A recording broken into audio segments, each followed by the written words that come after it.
Hello, everyone. Welcome to episode 68 of the video podcast, Me and My Dog and Some Yarn. Today is February 21st, I think. It's a Sunday, 2016. I hope you guys are doing well. It's been a few weeks since I spoke to you.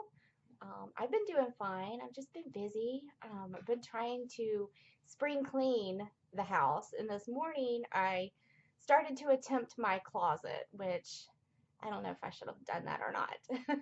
I am making quite the mess. Um, I pulled everything out of my closet and I'm going to go through everything and reorganize it and get rid of things that don't fit me or I don't like, won't wear because it falls off my shoulder or whatever. If I don't like it, it's going. If it doesn't fit, it's going.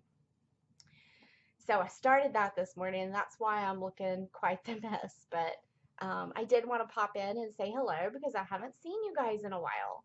How have y'all been? I hope you've been doing well. I've been doing great, just busy as usual. Um, Busy at work, which is good, and busy with my church stuff that I've been volunteering. I decided to join. It's called the St. Joseph Altar Society. It's a group of ladies who get together and we do a big spaghetti dinner on St. Joseph Day. Um, we sell tickets uh, to the parish or anybody who wants to come. We serve spaghetti, no meatballs. It's just marinara sauce, and then we also serve uh, pasta con sarde and bread and salad. I'm trying to think. And then cookies, Italian cookies. And then there is a altar for St. Joseph. And then we're also putting together family photos of our ancestors. And I don't know a whole lot about St. Joseph Day. I do know it's a Sicilian tradition, and the Sicilian people had a great um, devotion to St. Joseph. And during a drought, they prayed to St. Joseph, and they got rain, and so they started a altar for St. Joseph. And I don't know if all parishes do that in the United States, but mine does. And we raise money to go to CAM, which is Cyprus Assistant Ministries, and it feeds the hungry. It's a food pantry in our neighborhood. So that's exciting. And I decided to join the Italian Cookie Committee. And that is right up my alley. I love to bake, I love to cook, and every Christmas, since I'm part Italian, my dad is of Italian descent, Italian and German. So I do have a little bit of Italian blood in me, and so I like to carry on that tradition by making Italian cookies at Christmas.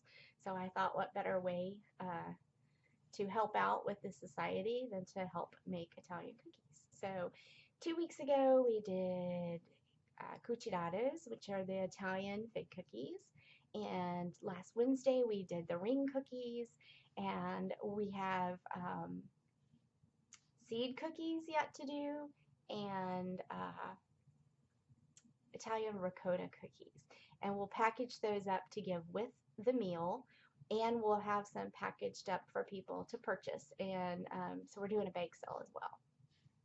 So that has kept me really busy. It's a once a week thing that we either have a meeting or we have a cookie baking session, and that's been going on for about a month. So I'm really enjoying it though. It's real fun. Also, my sister is in town. I went and picked her up on on Friday. Sorry, Friday night. I went and picked her up. My parents came along, and after that, we got to go to dinner. And then she's going to be here for probably, I don't know, at least a few weeks, but possibly through April because she's down here to see if she can be accepted into a medical, um, what is it called? um, like a study, a medical study, I guess. Um, so she's down here. She goes Tuesday for that. As you guys know, she has a lot of medical problems. She has lupus and rheumatoid arthritis, and she also has the most serious thing she has is a disease that affects the blood sugar. It's not diabetes, but it's similar in that her blood sugar can spike real high or it can drop real low. If it drops real low, of course, well, high or low, I think she could pass out and lose consciousness. So she's got a diabetic dog, and the dog will alert her of her sugar highs and lows before she can actually test it. Sometimes the dog can smell it before it actually drops or spikes. So that's really neat. So of course she brought Lexi in with her, and I'm going to try to have um, Kit and Lexi on the podcast within the next week or so, so you can catch up with her. She does not knit. She knits a little bit, but she does all kinds of other crafty things. She's very, very talented. So you might, get to see her and enjoy seeing what she's up to.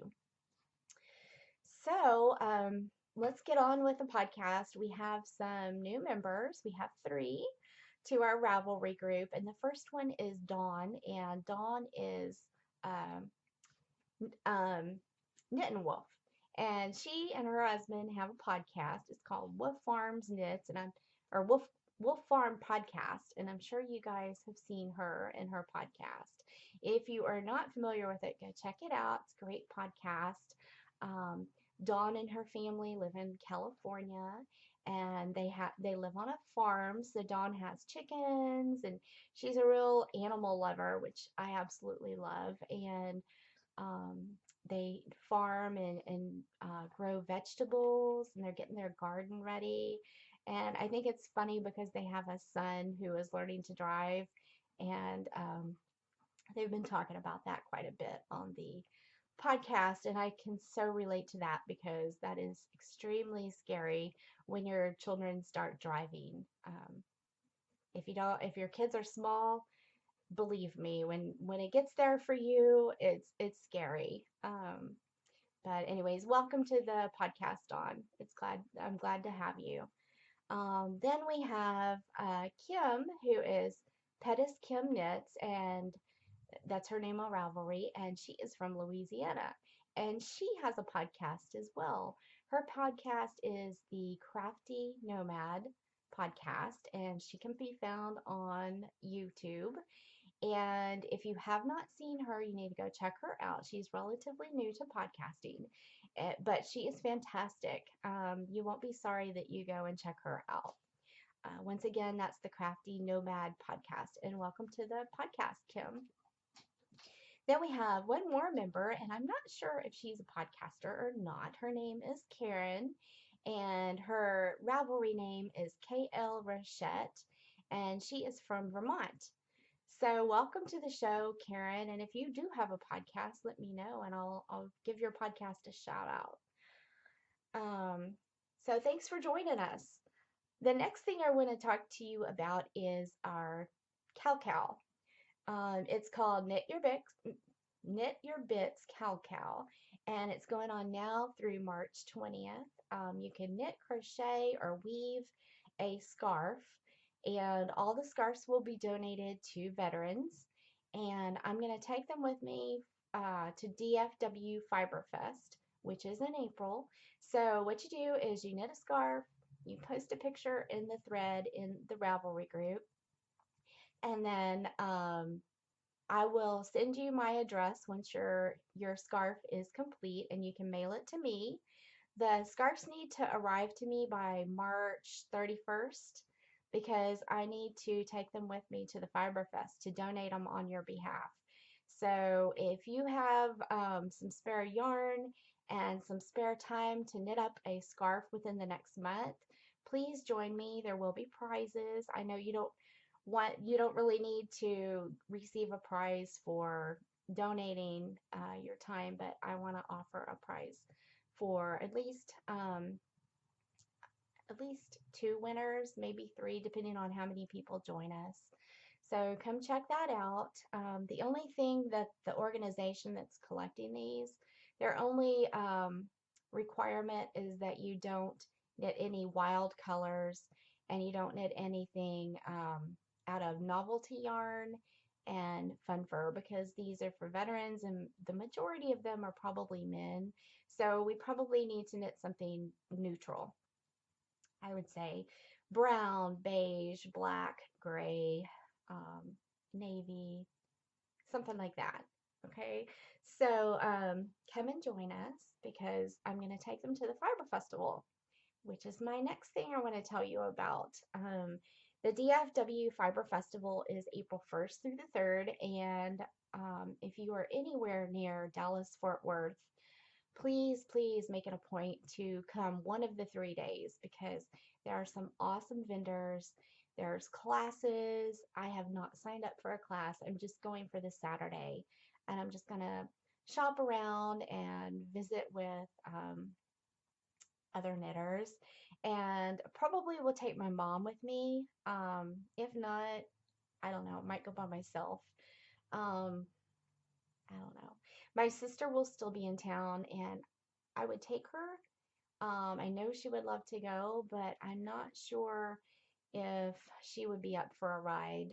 From Houston to Dallas is about a 4-hour drive in the car, and with her health problems, I'm not sure that she can sit that long without getting extremely sore. And then, of course, we would have a 4-hour drive back, so that's really 8 hours in a vehicle. So I don't know, but I'm definitely going, and that I'm going to go on Saturday, April 2nd. There will be a podcaster meetup at 1 o'clock, I believe. Yes, 1 o'clock is a podcaster meetup, and I know there are a lot of podcasters in Texas, so there will probably be a lot more than what I know is going, but I will read off the list of people that I know for sure are going to be there. The first one is Shorty Sutures, which I met her last year. Her name is Kelly, and she has an audio podcast. Please go check that out. It's Shorty Sutures, and I just love to listen to that podcast. So go check that out. I think you would enjoy it as well. Then there's Diane, who is Suburban Stitcher, and I've met her several times. She's a local lady who lives in my area, and I see her quite often at shows. So her podcast is Suburban Stitcher. I think she's DDB Stitch on Ravelry, and her name is Diane. So go check her out as well. Also, the Dyer's Notebook podcast. That is Laura from Jean. Her Ravelry name is Jinx, and she has a yarn.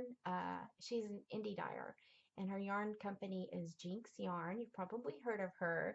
She's got a fantastic podcast called The Dyer's Notebook, so check that out as well. And then, of course, Nitty Girl One, who is Heidi, will be there, and she has the Undead podcast. And I've met Heidi, and I've had the pleasure of doing a um, collaboration with Heidi. We did a bag slash yarn for Halloween last Halloween, and that was so much fun. So I look forward to seeing Heidi as well. Go check out her podcast. It's Undead Yarn, and her yarn is also Undead Yarn. So go check that out. And then I'm really excited about Laura, who is Lala from the Knit Girls. And the Knit Girls, they were one of the first podcasts that I found and started watching. And I have not met Leslie nor Laura, but Laura is coming to DFW Fiberfest. So I'm excited to get to meet her in person. So that's April 2nd for the podcaster meetup, but the festival goes the 1st through the 3rd. So if you're in the area, please go check it out. You won't be sorry. Okay, so let's get on with the knitting. I don't have a whole lot to show you because I have been busy. I do have one finished object, and that is my loop shawl. And it is a crescent shawl. It's a paid for pattern, and I did not write down the designer of this, and it hasn't been blocked, okay? So take that into account when you see it, but it's going to be gorgeous once it's blocked. I know it will be.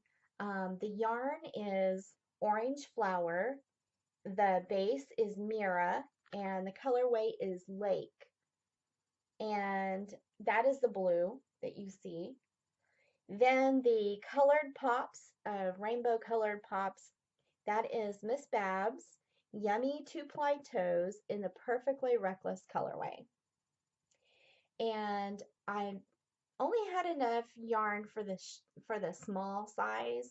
So what I did was I just kept doing the repeats as much as I could, and I wanted to use every bit of Miss Babs colored yarn. So what I did was when I got to the bottom, instead of doing the straight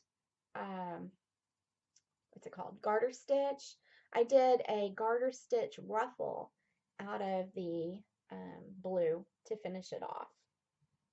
And so once that is blocked, it's going to be really pretty, and it's already longer than my wingspan. The only other, it's about 4 or 5 inches on either side of my wingspan there. And once I block it, it will be even bigger, I believe. But I did not, well, besides adding the ruffle, the only other thing I did differently was I did not carry my yarn over on the side because I did not want one side to have the color going through the spine of that top of the shawl. So I clipped the yarn, and now I have to weave them in. And I've weaved these in as I went, but I still have these right here to weave in. I just thought it would be neater and crisper if that didn't have the color going down one side and not the other.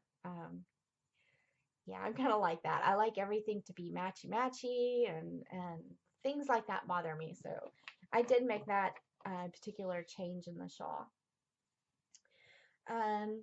Next would be my whips, and I have only 2 that I have worked on the last 2 weeks. The first one is my sock blanket, which I started the first part of January. And it's just the mitered square blanket, and knit out of scrap sock yarn that I've used on socks or shawls, or maybe minis that were gifted to me or swapped with someone. This one right here is my very first pair of sock yarn, and it's the very first pair of socks that I knit. So that one is special, but I love them. This is Desert Vista Dye Works. I think it's Zombody. No, it's the Easter colorway. I can't remember which one it is. And then this one is the Desert Vista Dye Works. I love that one. I did the Desert Vista Dye Works Sock of the Month Club last year, which was super fun. I'm not doing it this year. I got a little burnt out on making socks. I do love to knit socks, but I got kind of burnt out because I was having to do them every month, and I had a deadline to do. So I'm not doing it this month or this year. I might do it next year again. We'll see. But these are knit on size 2 US needles, and there's 47 stitches casted on for each square. So that is one project. And the next project, oops, yarn. The next project I'm doing is a shawl. Of course, you guys know I love my shawls. This shawl I cast on recently, since I podcasted last. This is Anzula Nebula is the colorway, and it's not picking it up. It's gorgeous white, I guess a bone white, I guess you would call it, because it's not really beige, but it's not like stark white. It's bone color. It's got stellina in it, and it is really soft. Don't know. Here's the label, and it is 84% superwash merino, 16% sparkling stellina. I wrote down my grams. I weighed it before I cast it on because in this particular shawl, you need to start decreasing when half of your yarn or right before half of your yarn is gone. And the pattern is called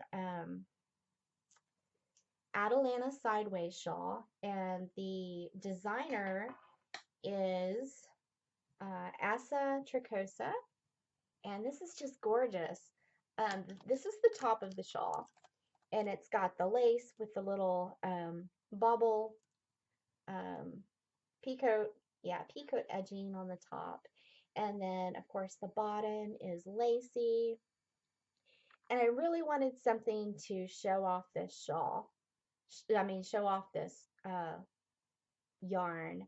I saw this yarn. It came from, oh, what's the name of it? It's in Comfort, Texas. What is the name of it? The Tinsmith Wife. It came from the Tinsmith Wife during the last yarn crawl that my mom and I went to, and it was the very last store we went to. And I was running very low on yarn money, so I had something else in my hand that I purchased, and I put this one back, and Mom saw it, and she picked it up, and she said, "Oh, this would make a beautiful shawl." And I said, "Oh, it would. You should get it." And she said, "Well, you wanted it." And I said, "No, no, I've got enough. You get it. It'll look really pretty on you." So she bought it, and I thought it was for her. And at Christmas time, she had it in my stocking. She said she had really bought it for me. She just didn't want me to know. So that was so sweet of her. I absolutely love it. And this yarn is gorgeous. The camera is not doing it justice. So that will be really pretty, and I can't wait to wear it. It's really warm here, guys. I'm hoping that we get some cooler weather. My grandpa used to tell me it always freezes one more time before Easter, so don't plant your vegetables. And I'm not sure if he's right this year. We have had hot weather. It has been like yesterday was 81 outside. I mean, it's definitely capri and flip-flop weather already, and it's only February. What is wrong with that? I don't know. Anyways, I don't have any enhancements because I am saving my money for DFW Fiberfest and for the Houston Fiberfest, which is in June. So I have not bought anything. I did buy some fabric.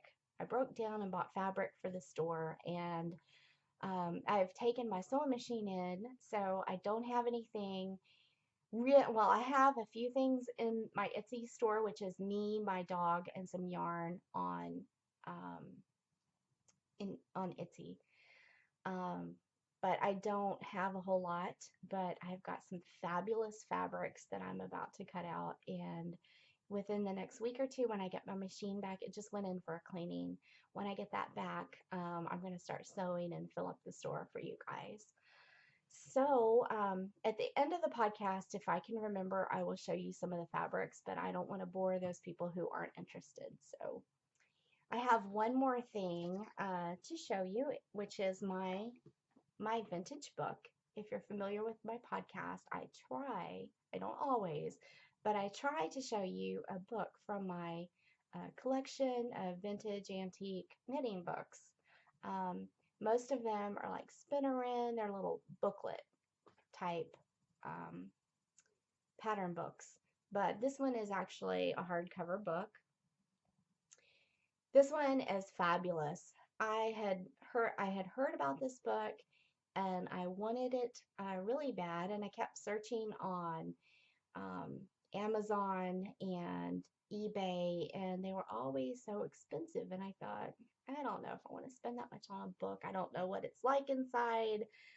I'll wait. Well, I actually found this one at a half price bookstore here in Houston. So I guess I found it a few months ago, maybe longer. Maybe it was the summer. I don't remember. But I bought it, and I absolutely love it. I thought there would be patterns in the back, but it's not. It's more of a manual to just show you how to cast on, how to bind off, increases, decreases. It's basically the fundamentals of knitting, but it's back from the 30s. So the original copy was from 1938, I believe. Let me see. Yes, 1938. And this copy is the third copy, and it's from 1954. And it is written by Mary Thomas, and she must have been like the knitting guru back in the 30s. She's written a few books, I believe. It just has so many good things. It talks about the history. It talks about fiber. It talks about gauge and tension, the type of garments, how to measure, placing beads, just all kinds of things. It's wonderful. If you can find a copy of this book, you really, really need to look for it because I believe any knitter would enjoy looking through it. It's one of those that you could really just sit up in a chair. My hair looks terrible. Sit in a chair, curl up with a glass of coffee or wine, and just read on a cool day. It's not cool here anymore, but I could just see myself um, enjoying this book. This page right here talks about guards and cases for your needles. So um, we as knitters love, or at least I do, I love project bags, and I love stitch markers and little cases for my needles and things like that. And evidently, back in the 30s, they did as well. They didn't have as many as we do, as many options, but it says here that they used to make covers for the tips of their needles out of horns from goats, and then they used to make them out of corks and carved wood. And it says here that they even made some that were needle guards out of, they made them to look like Dutch dolls, and the Punch and Judy, which I believe was a cartoon back in the, or a puppet. I think it was puppets back in the day. And I just thought that was interesting that, nowadays we too like to have all those neat little accessories for our knitting. It talks about raw materials and wool yarn and preparation of the wool, and and it shows where the different parts of the sheep and where the longest, um, where you'll get the longest fiber, and it's just really, really neat. I never really thought about that. I'm not a spinner. I would love to spin, but I have never really thought about that. This page here talks about how to wind your ball. Of course, that was before ball winders. I do have an old antique ball winder right there on the wall. I found that in like a retro store that has antiques in the back. And when I saw that, I absolutely had to have it. If you want a closer look at that, I did a room tour a few weeks ago, so you can check that out. Then it talks about the correct tension. Oops. Talks about the correct tension. And some of the wording in here is funny too. It talks about how to cast on. There's the single method and the double method of casting on.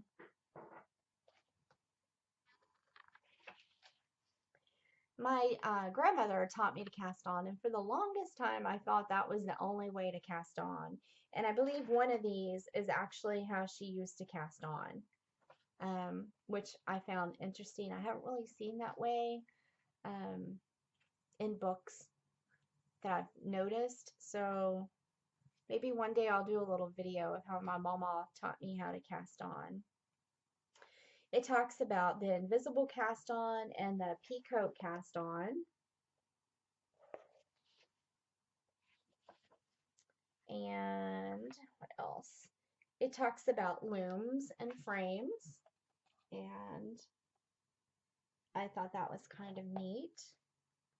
As a child, I loved to knit on those looms. I didn't really make anything with it, but you know what I'm talking about. They're look like a big spool, and they have 4 prongs, It tells you how to wrap your yarn to do loom knitting.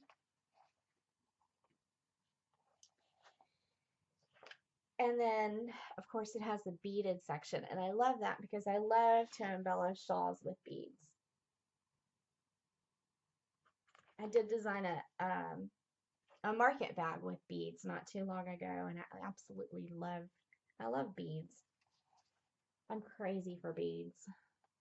Here's how to do, I call this smocking, but they're calling it honeycombing. I cannot speak today. I don't know what my problem is with speaking. I've had the same problem all day long. It tells you how to measure your hand.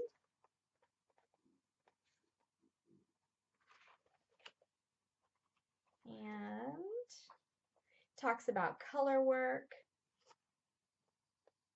mittens. This is a fantastic book. I absolutely love it. They show different heels, the round heel, the Dutch heel, and the little drawings are just so cute in this book. And what else?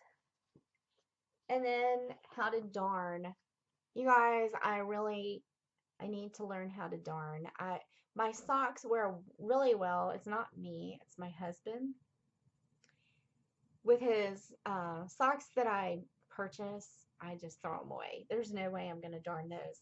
But I did make him a hand knit pair of socks, and they do have a little hole in them. And he gave them to me, and they're back here in that basket right there. I have to fix them, and I'm just like nervous. That freaks me out. But there is a chapter in here about how to darn. So one of these days when I have time to tackle that task, I'm going to sit down and try to darn his socks. Do you guys darn your socks? If so, I would like some information on, did you think it was easier than you thought it would be? Was there a certain method? Is there a YouTube video I should watch? If you have any suggestions, comment down below either in my YouTube feed or go to the Ravelry group and comment in the episode thread. I would appreciate some suggestions on that. So that's it for the podcast. I will, at this time, go ahead and show some of the fabrics because they are awesome. And I cannot wait to get my machine back so I can make some more bags. So if you're not interested in the material and the fabrics, then I will see you next time. Thank you for joining me. And if you want to see them, then hang on because I've got a few that I want to show you. Okay, so first, this lovely piece of fabric, along with this for one bag as the inside lining and accents. And then I also have this one. Wait, does that go with that one? I think. No, maybe. I think that goes with something else. Was it this one? Yeah, I think it was this one. Isn't that cute? I love daisies. I do. I can't help it. I've got Christmas. I have that upside down. Nope.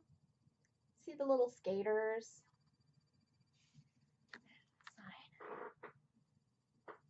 And I chose this to go with it. I love these. I have this, but I have not chosen a coordinating fabric for it yet. I didn't really see anything there, and I thought, well, I can match it somewhere else. Okay, this one goes with this.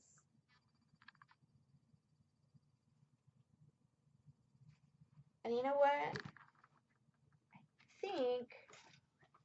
I think this one, that's right, this one went with this as well. So I will probably have 2 bags in this. and 2 bags in this. Yes, that's how it went. And then I will have at least 2 bags of this.